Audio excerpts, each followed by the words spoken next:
Kaya pala lagi kang nagbabawas ng coolant. Nasa heater connector pala ang problema mo. Ngayon huli ka na, tingnan yung mga boss nag-try kami kung pwedeng i-cancel ang heater nito.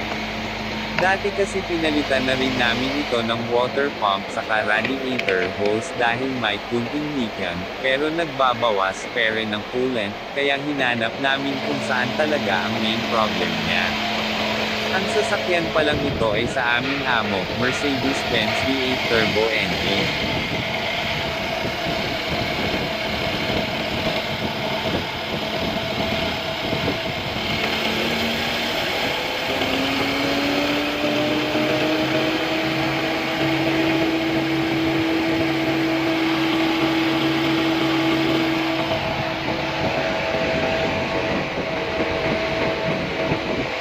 Medyo sumakit ang ulo namin dito, tumagal din bago namin nahanap ang totoong problema nito.